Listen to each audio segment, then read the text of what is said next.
প্রিয় দর্শক, আসসালামু আলাইকুম। দর্শক, আপনাদের প্রীতি ও শুভেচ্ছা জানিয়ে শুরু করছি আমাদের আজকের প্রতিবেদন। তো দর্শক, দেখতেই পাচ্ছেন আমাদের সামনে এক আপু দাঁড়িয়ে আছে। আমরা তার গল্পটা শুনবো, জানবো আপু কেন আমাদের ইউটিউবের মাঝে আসলেন, তিনি কি বলতে চান। আপু, আসসালামু আলাইকুম। ওয়ালাইকুম সালাম। কেমন আছেন? আল্লাহ রাখছে কোনো রকম ভাই। যাক, ভালো থাকলে ভালো। আপু, আপনার নাম কি? স্বপ্না। খুব সুন্দর নাম। বিয়ে শাদী হয়েছে স্বপ্নাপুর? হ্যাঁ, বিয়ে হয়েছিল, ডিভোর্স হয়ে গেছে। ও, কি বলেন, ডিভোর্স হয়ে গেল? কতদিন সংসার করছিলেন? করছিলাম অনেক দিনই। আমার একটা ছেলে আছে। আচ্ছা, বাচ্চার বয়স কত? 10 বছর। ও, তা তো মনে হয় অনেক আগে বিয়ে হয়েছিল। হ্যাঁ। আচ্ছা, তো থাকেন কার কাছে? আমি আমার ছেলেটাকে নিয়ে ঘর ভাড়া থাকি। একা? হ্যাঁ, একাই থাকি। সাইডে ভাবিরা আছে। ওই আমার পাড়াপড়শি আছে, মানে আত্মীয় স্বজন থাকে তো নাকি? হ্যাঁ, আত্মীয় স্বজন বলতে কি, ওটা পাড়াপড়শি মুখগুলা। আচ্ছা আচ্ছা, বাবা মা নাই? না। তো ছেলেকে কি স্কুলে বা মাদ্রাসায় দিয়েছেন? আগে পড়াইতো, আমরা তার বাবার ঘরে থাকতো, এখন আর পড়াইতে পারি না। ঘর তো পড়ছিল। আচ্ছা আচ্ছা, তো এখন পড়াতে পারেন না, তো এখন ইউটিউবে কেন আসলেন?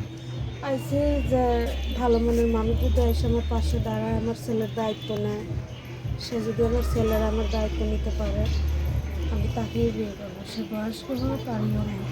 তো এই মুহূর্তে তো আপনার খুব বিপদ, ঠিক না? আপনার স্বামী নাই বা কষ্টের বাচ্চাকে। মধ্যে আছি, ভাড়া থাকি তো, ঘর ভাড়া ভাই, পরের বাসা কাম করি, আচ্ছা, ছেলেরা পড়াইতে পারি না। তো ছেলেকে নিয়ে অনেক স্বপ্ন দেখেন না? দেখি তো, আমি তো চাই আমার ছেলে মানুষের মতন মানুষ করবার চাই। তার বাবা বিয়ে করছে, তাতে কি আমিও কি বিয়ে বসবো নাকি? এরকম মানুষ হলে আমি অবশ্যই বিয়ে বসবো, যদি আমার ছেলেটাকে মানুষের মতন মানুষ করে দিতে পারে। স্বামী কি কাজ করতো? এই তো রাজমিস্ত্রি। তো স্বামী থাকতে কি ভালো ছিলেন না এখন ভালো আছেন? কে? আপনি স্বামী থাকতে ভালো ছিলেন না এখন ভালো আছেন? আমি ওইখানে থাকতে অনেক কষ্ট হয়েছিল, আমার মায়ের ধরতে। এখন আমি ছেলেটাকে নিয়ে কোনো রকম চলতেছি।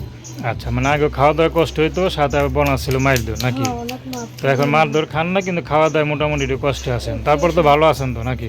কাপড় চোপড়ে কি, এই যে যা পড়ছি, এটা হলো যে বাসায় আমি থাকি ভাড়া, তার বাড়ি হলো আমি বলতে। আচ্ছা, তো এখন যদি বিবাহিত কোনো পুরুষ আপনাকে বিয়ে করতে চায়, আপনি করবেন?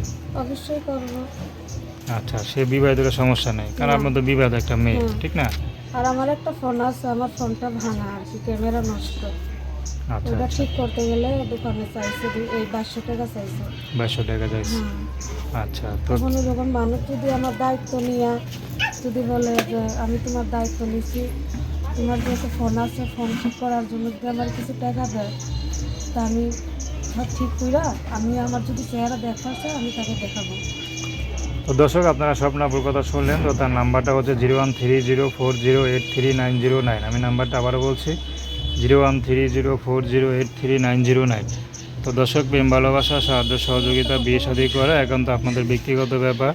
তো আসুন আমরা 5 ওয়াক্ত নামাজ পড়ি, সর্বদা দেশের সেবা করি। আর আমার একটা কথা আছে ভাই, আপনারা ফোন দিবেন, কোনো আজে বাজে কোনো কথাবার্তা আমার বলেন না ফোন দিয়ে, কারণ আমি নামাজ কালাম করি। ওইরকম যদি সত্যি একটা মানুষ থাকে, তা আমার পাশে এসে দাঁড়ায়। আর আমার সব থেকে ছেলেটারে নিয়ে অনেক স্বপ্ন, কিন্তু পারি না। আমার ছেলেটারে নিয়ে এতটাই কষ্ট আসছে, এক আল্লাহ ছাড়া আমার আর ওই ছেলে ছাড়া কেউ নাই।